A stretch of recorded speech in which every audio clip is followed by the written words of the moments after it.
let's get to our guest. This is, again, we kind of teed this up earlier in the show. Earlier this week, our guest had a tweet thread that went viral for the Bloodline story, and it connected to his own experiences with abuse. And again, we give a trigger warning for anyone who requires that. He is the co-host of Mind of Meanie with Blue Meanie. He also hosts on Foundation Radio, and just overall very much looking forward to this conversation. Adam Barnard joins us now. Hey, Adam, how are you doing? Hey, fellas, how you doing? Thank you so much for having me. Appreciate it. On. This is thanks for joining us. Yeah, thanks for joining us. This is a conversation that Jeremy and I said is very much worth having, and it's very important. Right off the bat, I got to ask, what brought you to write this thread now? And again, we can dig as deep or not as deep as you want into your experience. Yeah, I mean, Joel, I had stewed on this a little bit. Somebody asked me about it. You know, they thanked me. A bunch of people said, like, thank you for sharing your experiences, and thank you for sharing all the things that you wrote in the tweet, or in the thread rather. And honestly, it kind of started around the Rumble. There was a particular section in the tweet thread where I said that I had cried during that segment where Sammy was getting pie-faced by Roman, and then he hits him with the chair, and Jey's reaction, and like it invoked like this very visceral reaction from me for a multitude of reasons. And I had been kind of stewing on whether or not I was going to write it, and you know, I kind of talked about it on, you know, Mind of the Meanie a little bit, and we had discussed it, and you know, it was just this feeling like I had to get it out. You know, like I had to write it, because part of the healing process is to talk about it, right?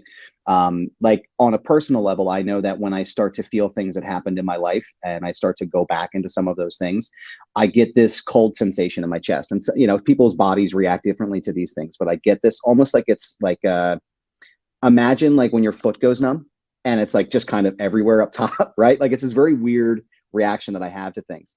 And I started to have that as I was writing this thread. But after I was done with it, I felt so good. And it felt like relieving in a lot of ways, that it was almost like, not only am I contributing to this really cool conversation about arguably the best storyline in wrestling history, I'm also allowing myself some space to heal in my own journey. So it was a multitude of reasons, but I will tell you, Joel, it almost didn't happen. Like it was almost like I had the first draft and I was like, well, like whether or not I'm going to do this, because I wasn't sure how deep I wanted to go with it, you know? So I feel like I balanced it perfectly in regards to how much of myself that I shared versus how much of it is Jey's story. When did you first become aware of these parallels? Because it's very clear from the thread itself that it's been on your mind for quite a while. Honestly, it was really probably around the beginning of the Bloodline story, right? Probably 2020 during the pandemic, performance centers, or I guess the Thunderdome really would be when the Jey Uso stuff started. It was around the time that Roman, there was a spot, it was right before, I can't remember if it was Night of Champions or if it was Hell in a Cell. Jey's on the ramp heading up, and Roman had like Superman punched him or something, and he's screaming in his face with the belt, like, I take care of everybody's family, and you're going to get your paycheck, and you're going to do exactly what I tell you to do. And then you're going to fall in line. And I remember thinking to myself, like, boy, that's heavy. Like that's heavy trauma right there. Right. And it was just a beautifully executed moment where it's like, you see that this man is tortured from everything that's happened to him previously, and that this title is so important to him. It's his everything, right? Because I think there's a couple people that responded to me too in the thread about, Roman being a victim. And that's, I think what I'm going to transition to in my second thread is about the fact that, like, even with my abuser went through some of the worst trauma that I've ever heard, right? Like some of the most awful, horrific things you could possibly imagine. Them and their siblings, they went through a nightmare. It was a real life nightmare. And while I can't condone what happened to me and I can't be okay with what happened to me, I understand why this person is the way they are. And I think it takes people a long time to get there when they're in their own journey of recovery or working through traumatic events. You realize that these things don't just happen, instinctually. They happen because something happened to them and that's the only way they know how to respond, or they're triggered by something that happened in their own life and they lash out irrationally and they do all of these things. So I saw a lot of parallels initially between Roman's, tribal chief, head of the table character and my own life. And it just started kind of to compile from there. And I think really what set it in was the Sami Zayn stuff. When Sami came into the bloodline and Jey was very apprehensive. And there was a part in the thread where I talked about Jey, not really being sure who to trust, because he's got his family, right? Like that's a whole, Paul Heyman, the wise man, they go back a long time. So, and also too, he's probably afraid not to trust Paul. But I think with Sami, he's like, well, who the hell is this guy? Why is he here? He's not a part of us. He doesn't belong here.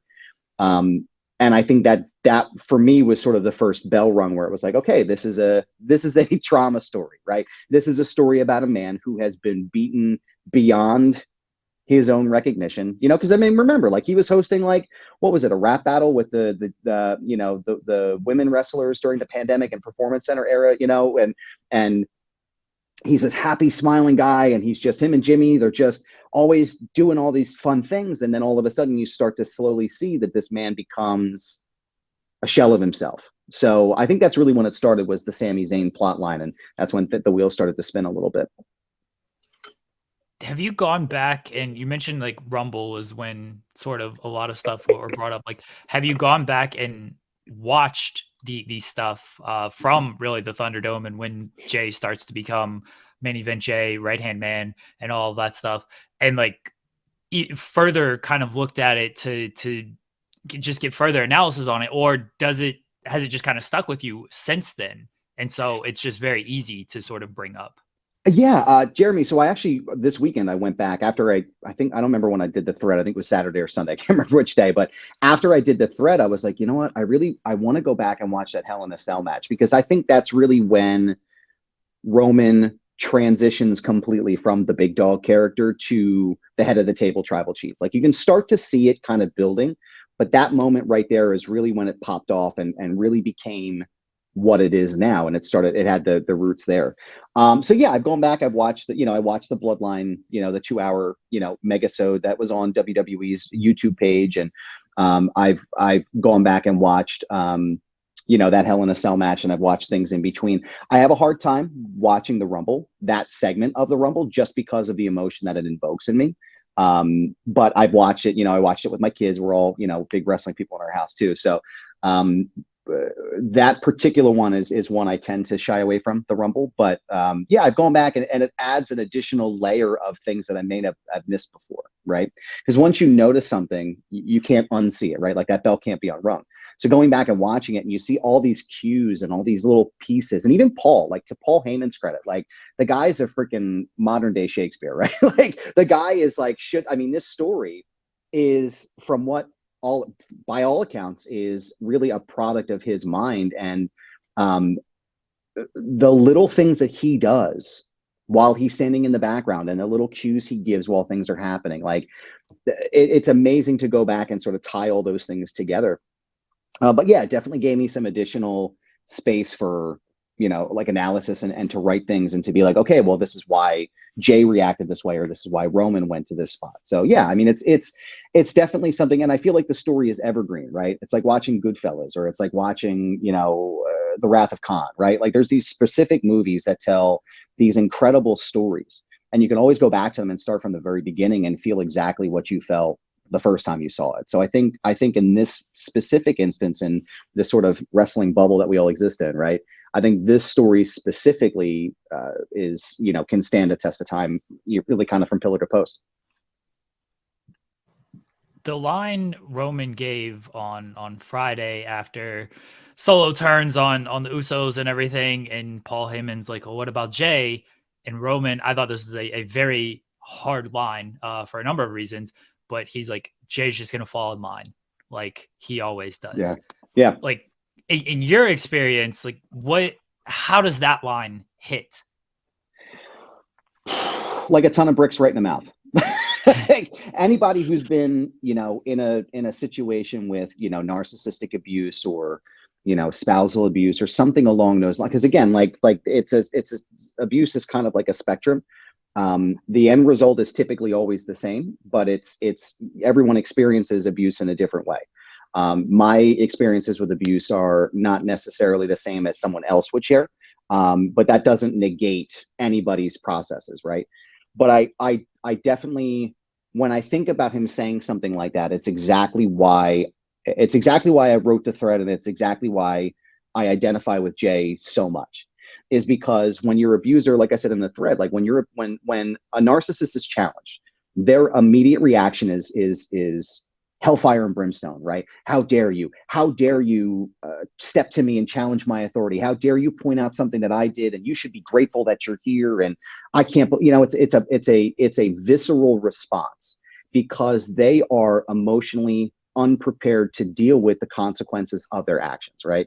So when I hear him say something like that, it's Roman's way of controlling and manipulating Jey, which he has done so well for the past 3 years, in order to bring him back in line and saying, you're going to do exactly what I tell you to do because you're nothing without me. You can't be anything without me. I made you. I brought you to the top level. Forgetting the fact that these guys are considered amongst the greatest tag team of all time, may possibly be the greatest tag team of all time. And that's no disrespect to the Briscoes or FTR or any of these other amazing tag teams, but like they're up there, right? Or the Young Bucks.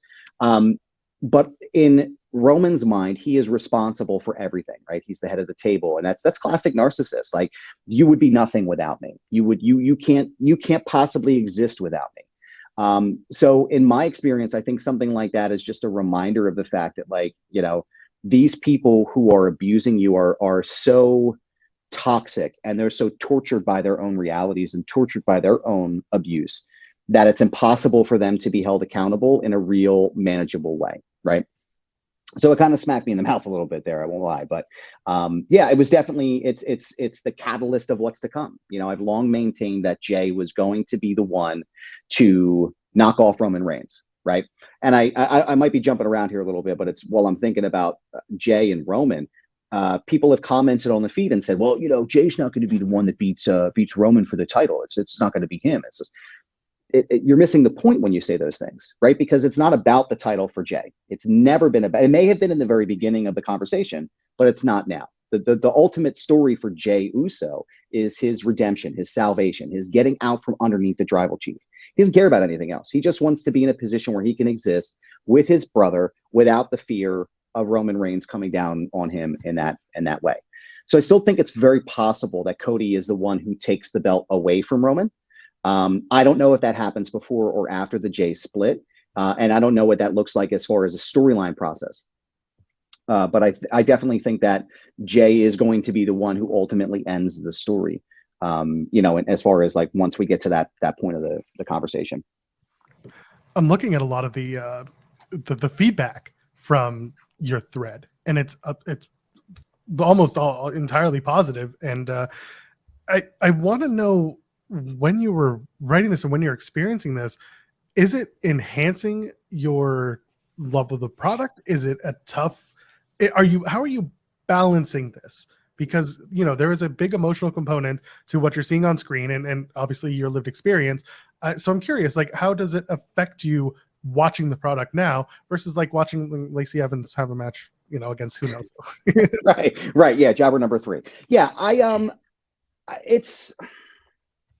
This experience has been kind of enlightening and eye-opening, because when you're experiencing the trauma and you're post-trauma and you're going through everything that's happening and you're in a therapy session or you're working through something,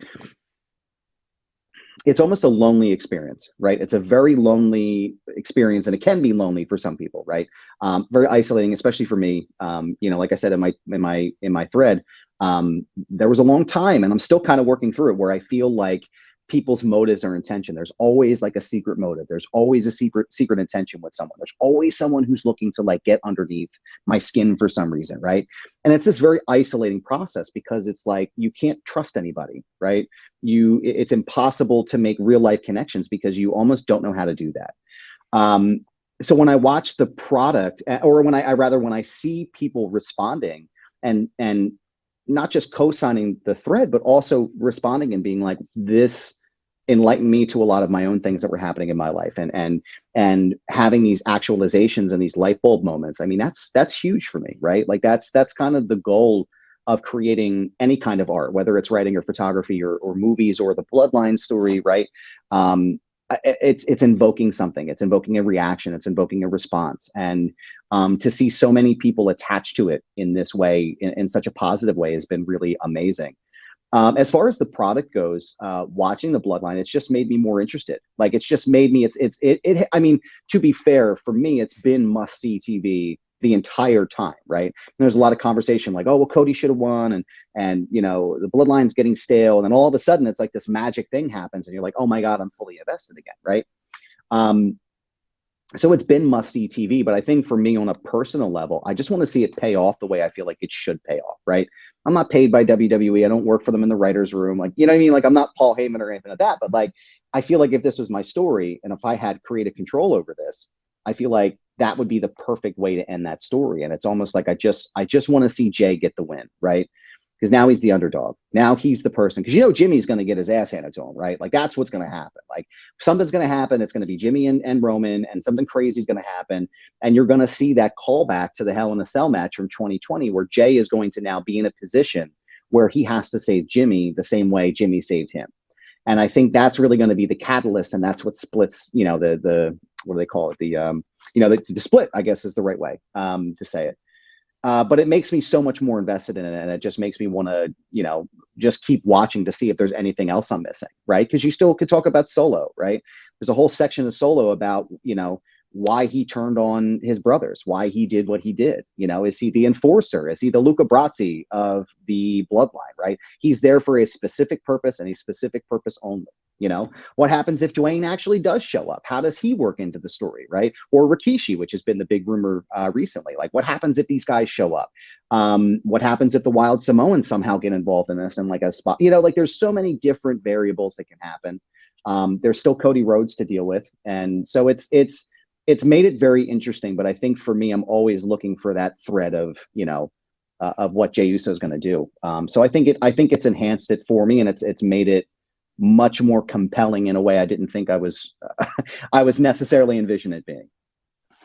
I'm going to kind of piggyback off of a question we got from a user, Professor here, who says, like, a drama or a TV show, when you watch like a drama or a TV show or a movie, do you make these relationships to the story or have the same feelings, or does only pro wrestling invoke this for you? And I'm going to piggyback off of that by saying, if it is only pro wrestling, is it because maybe it's more rare? Like, you can watch a TV show, a movie, and maybe you see this in a lot of different movies and TV shows. Like wrestling, we don't really see these complex characters and stories like really throughout history, where now we're really seeing it. So does that enhance things for you?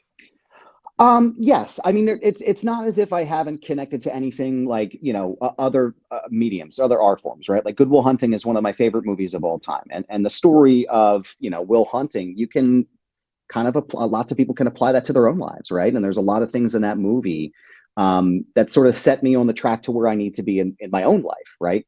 Elliott Smith is one of my favorite singer-songwriters. A lot of his music has touched me in a way that I'm not sure a lot of other music, or John Mayer, right? Like John Mayer is another one of my favorite artists. So many of his songs and so many of the themes and stuff that he talks about reflects in my own life. And so there's lots of different mediums that I think that have helped me get through this healing process and this journey in my life. But I think you're right with pro wrestling, you know, to your point, Jeremy, I think in pro wrestling, it's a unique situation because we're so used to, especially in modern days, right? Like you could draw parallels to this story, like as far as like the story structure to maybe the Mega Powers or even Hogan and Andre, you know, during the big, you know, title ramp up and things of that nature. But even in those contexts, it's really hard to find a story that mirrors this in the way that could be seen on the same level. I think this is a true anomaly. And I think in a lot of ways, you know, the shutdown of the world sort of created this moment, right? Because if Roman hadn't have gone away and Braun Strowman hadn't have beaten Goldberg for the title, you wouldn't have been able to build this tribal chief character with Paul Heyman, right? Because all of these things needed to happen in succession in order for this story to become what it was. But you're right. I think it is an anomaly in pro wrestling, and I don't know if you guys disagree with that, but I believe that this is almost like a once in a lifetime, or maybe I don't even, maybe once in a lifetime is a good phrase for it, but really, like, I can't think of any other story that mirrors this. So I think in that context, and because I've been a lifelong pro wrestling fan, I think I've been able to attach to it more because of that, and because it's so unique and so rare of a moment to happen. But yeah, I guess that would be my answer. You got to be careful, because if you invoke once in a lifetime and you're a wrestling fan and there's a story that involves The Rock potentially showing up, then it's going to be twice in a lifetime. Twice in a lifetime, guys. Here we go.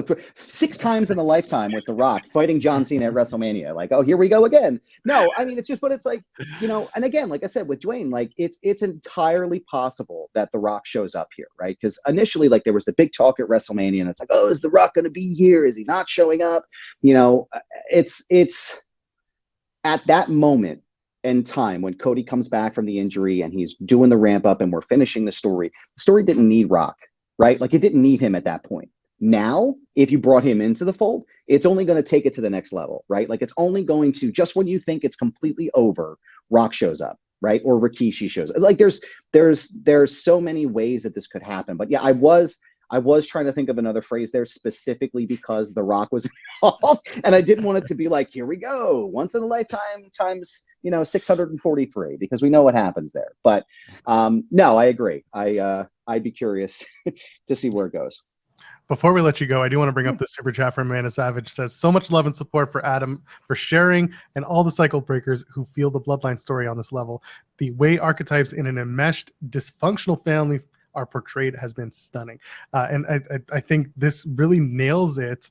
The story, in some ways, has been treated with respect and gratitude, and at the same time, I'm thinking back to when we were still in the Thunderdome. You did have Alpha and Sika show up to acknowledge Roman, and that may have been the beginning of the again, we talk about it on the show, the insular Bloodline story being the catalyst for Roman Reigns' character. It's not about the title, it's about how he uses the title to control others around him. So I find it so interesting the way that people interpret the story, and this is a completely different interpretation for so many, especially on the Jey Uso side of things, because there was a time when people were like, no, it's not Jey Uso, Jay's not important here, but you've turned this into a very important conversation,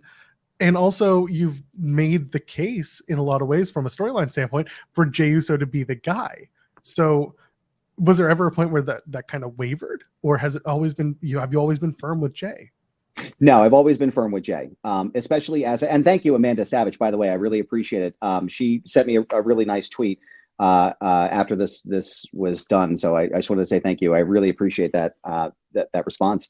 No, it's always been Jey for me. Cameron Hawkins, who's a friend of mine, the legendary Seahawk on Twitter, and Carissa Rowe, who is another Twitter user. The three of us, kind of for a while, we have spoken about like Jey Uso being the real tribal chief. And I genuinely still believe that he is the one to dethrone Roman, and to, like, he is going to be, no, I'm the real tribal chief. So it's always been Jey for me. The story has never really been about, it's twofold, right? It is the destruction of Roman Reigns from the inside out, but it's also the rise and the redemption of Jey Uso. And I think once the Alpha and Sika moment happened, and once the coronation, if you will, to the tribal chief, really then it became about, okay, this is going to be a Roman and Jey story. And I think it's never really wavered for me from that vantage point. And I'm really excited to see what happens. There's a lot of times in wrestling, as we all know, we're all wrestling fans here. There's a lot of times in wrestling, you're like, oh my God, this again, or like or we're retreading tires on this. But this is so fresh and so unique, and such a fresh spin on something like a classic story, and I think that this is going to continue to entertain, and it's going to continue to get us to that point. But I really do feel, Joel, to your point as well, I feel like the thread has really made that point for Jey to be the one to topple Roman. And again, like I said, I want to be able to just say thank you to everybody who's had and you guys both, I mean, such positive feedback, such incredible responses to this. I had no idea. I said to my wife Courtney last night, I said I had no idea that it was going to take off this much, and all of a sudden it's like, wow, there really are people who are. Because my wife is also an emotional and narcissistic abuse survivor. So for the two of us, it's just like, wow, this is unbelievable. So, but thank you, for that response, Amanda, and for both of you for having me on. I really appreciate it. And thank you for joining us. This was, again, we've said it earlier. This was an important conversation to have. It's enlightening in so many ways, and I think people will see the story a little bit differently, and in some ways, they'll digest it differently. So with that in mind, I mean, put yourself over. Tell us what you got. Yeah. I appreciate that. Yeah, you got it, man. No problem. Right now, let's go. What you got? You can follow me on Instagram and on Twitter. I'm also on Mastodon. I'm not really sure how that works, but you can find me there. My handle is This Is Goober. It's the same way across. It's a brand, pal. So you can follow me there. You can also, my Monday show is Mind of the Meanie with WWE Superstar and ECW Original, The Blue Meanie. We release new episodes every Monday at 6. My other show, Foundation Radio, is a conversation show. I do a lot of interviews on the show. Everyone from Rob Van Dam to CBS News' Robert Costa to Asher Roth. I've had a bunch of really great conversations in that show. So you can find my entire archive at foundationradio.net. Both shows are a part of the Premier Podcast Network, which is an offshoot of the Premier Streaming Network, which is run co-owned by Freddie Prinze Jr. So if you find that on Apple Podcasts, you can find all those shows and all of our archive there. You can soon, hopefully, I'm going to try to do a Substack or something that allows me to do this Jey Uso story and anything else in long form. So when I get that information, I'll tweet that at you guys. But my photography page as well, I also have I'm a film photographer. So all of and a digital photographer, all of that work can be found on Instagram at Adam B Photos. So. Oh, wonderful. Thank you, Adam, for your time. Thank you for your insight. This was great. Jeremy, what do you have something? Yes. Before we let Adam go. Sure. First off, much like Joel, thank you for joining. Thank you for your thread. Thank you for sharing your story. Thank you for joining the show. Absolutely. We've gone very heavy discussion here. I can't go full heavy discussion when I got a fellow hip hop fan on the show that Joel knows nothing about. So top 5, and you mentioned Asher Roth, who I liked at one time, and then he was beefing with my guy Eminem, so he had to get cut. But you know what? He's the homie though. Like he's such a cool dude. Like he did this record called Flowers on the Weekend. It was supposed to. I think they were supposed to do some big release, but it happened during the pandemic. And man, it's so good, dude. It's so just an excellent record from beginning to end. So I would hope if the conversation's up on my thread, but I would love for you to check that record out. I'll check it out. I will. Because I did Asher Roth came out in time largely when I was in college, and that first album that he put out was fantastic. So, but top 5 rappers for you, whether it's favorite or like actual all time. You can go favorite. All right. So my favorite rappers of all time. Again, remember, please don't tweet at me and yell at me. This is a subjective list. I'm sure Jeremy's are much different than mine, but I would say in no particular order: Big Pun, Black Thought from the Roots, Jadakiss, Biggie, and Pac. Those would be my top good 5 list. Favorite. Yeah, I mean, a good list right there. People don't necessarily put Pun on the list because he was, he had 2 albums. One was actually out when he was alive, right? Yeah, Baby came out like shortly after he passed. But the level of wordplay that man has is, I've never heard anything like it before or after, right? Like it's just. Like there's a great story. I'm not sure how familiar you are with like rap history and things of that nature, but there's a great story about Nas in the studio while they were recording that record, John Blaze. Are you familiar with John Blaze from the Don Cartagena album? Yeah. All right. Yeah. So it's Nas. It's like heavy hitters of New York, right? It's Nas, Fat Joe, Big Pun, Raekwon, and Jadakiss on the record, right? So just a who's who of New York hip hop. Nas goes in and records his verse. He does his 16, and then Pun goes in and does his. And my crew puff lie, anyone test the pun must die, and he just rips this beat, right? So Nas goes back and listens to his portion of the record, and he was like, no, scrap it. I got to rewrite my entire verse. So for someone like Nas, who is considered, and again, he's a very close, number 6 or tied for number 5. For someone like Nas to go into the studio and then say like, no, I'm re-recording my entire verse for this record, really says something about Big Pun. But also too, I'm a Philly guy. I've always loved the Roots. Like the Roots have always been one of my favorite groups. And Black Thought is just, I mean, I got to see him at a show in Philly when Prime, it's a Royce da 5'9" and DJ Premier's group. He did a surprise appearance at that concert, and it was just, I mean, it was just unbelievable to watch him like rhyme live as Primo is cutting these. It was just unbelievable. So anybody who doesn't believe that Black Thought shouldn't be in any of the best conversations, I want you to, after you're done here today within the weeds, I want you to go to YouTube and I want you to find the 10-minute freestyle he did with Funk Flex on Hot 97, and I want you to just sit and watch because he is, if he hadn't established himself before, he did now. So. There's a cipher with Black Thought and Eminem as part of it as well. And like, I'll forever defend Eminem on most things and stuff, but I'm like, oh, Black Thought just kills this. He absolutely kills it. Right. He just killed it. And like, I mean, Eminem, to be fair, like Eminem's, some of his stuff has aged like milk. Like we can be honest about that, right? Like some of the themes and things that he said have not like withstood the test of time, right? But his first album, I mean, when you think about a record like As the World Turns, like, you know, it all started when my mother took my bike away because I murdered my guinea pig and stuffed him in the microwave. Like when you think about just the levels of wordplay and rhyme scheme that went in, I mean, it's unbelievable, right? So I think there's definitely a place for him at the table. But if you put him in you know, and then he did that record with Black Thought on Music to Be Murdered By, and even still, it was like, whoa, like the two of them just. Royce was on that too. That's one of my favorite songs off of that album. Like, and then Royce comes in the very beginning, and again, another one who is another incredible MC, and just, I mean, I could put a Royce record on and listen to it all day, and it's just, I mean, that is a phenomenal cut from that album. So, feel free to stop by and talk hip hop with me anytime. I know Joel might sit here kind of glazed over, but I am always down to talk music and hip hop with anybody. So. I'm listening to the education. I promise I'm listening. There'll be a test at the end. It's graded heavily, so it's going to occur. Yeah, it's fine. Yeah. Is it open book? It is open book. Yes, you can use your notes. Yeah. Had to talk a little hip hop. We had Andreas Hale on, and we both, Andreas and I, put over Royce as well. Big Royce fans. Yeah. So yes, Royce is he's fantastic. Wonderful guy too. Like I said, met him before the show in Philly, and just an awesome guy. So shout out to Andreas Hale too. Shared my thread and just an awesome dude. So I loved his piece in the DJ booth. He wrote about Kanye West. I remember that piece from years ago, and I was like, oh man, this is the guy. This is great. So. Love to put him over when I can. But Joel, Jeremy, thank you both so much for having me. I really appreciate it. Thank you, Adam. We really appreciate it. And thank you for the thread. Thank you for talking hip hop and confusing Joel. I always appreciate that. Thank you for sharing your story and just everything and joining us today. We really appreciate it. Everyone follow Adam. If you haven't looked at the thread, please do that now. And then follow all his other stuff. Again, you can follow him on This Is Goober on Twitter and other media platforms out there. Thanks a lot, fellas. I appreciate it. Have a good day. Thanks, man. Take care.